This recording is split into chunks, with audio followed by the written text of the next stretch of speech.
மாயாஜாலம்.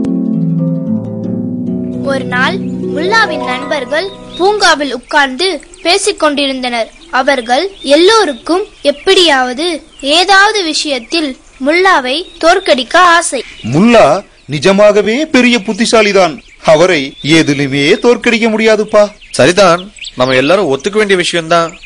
ஆனால் அகமதிற்கு ஒரே கோபம். அப்படி சொல்லாதீங்க. நான் நினைத்தால் முல்லாவை என்ன அவருடைய அப்பாவை கூட தோற்கடிக்க முடியும். அப்படியா? சரி, இப்போ நமக்குள்ள ஒரு போட்டி. முல்லாவை ஒரு நிமிஷம் மேடையில் பேச வைக்க வேண்டும். இவ்வளவுதானா? நாளைக்கு நீங்க ஒரு கூட்டம் கூட்டுங்கள். ஆனால் நீங்க யாரும் இதை பற்றி முல்லாவிடம் சொல்லக்கூடாது. அடுத்த நாள் அகமத் முல்லாவை பொது கூட்டத்திற்கு அழைத்து வந்து, முல்லா, இன்றைக்கு பேச வேண்டிய ஆள் வரவில்லை, நீதான் பேச வேண்டும். முல்லாவிற்கு ஒன்றுமே புரியவில்லை. ஆனால் ஏதோ மாட்டிவிட பார்க்கிறான் அகமத் என்று மட்டும் புரிந்தது. இதுல ஏதோ விஷயம் இருக்கு. சரி, நாம மாட்டக்கூடாது. உங்களில் யாருக்காவது நான் எதை பற்றி பேச போகிறேன் என்று தெரியுமா? தெரியாது. நீங்கள் எல்லோரும் உற்சாகமே இல்லாத மக்களாக இருக்கிறீர்கள்.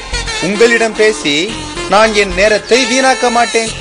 முல்லா மேடையிலிருந்து இறங்கினார். அகமத் அவரை தடுத்து, முல்லா, தயவு செய்து ஏதாவது பேசுங்கள்.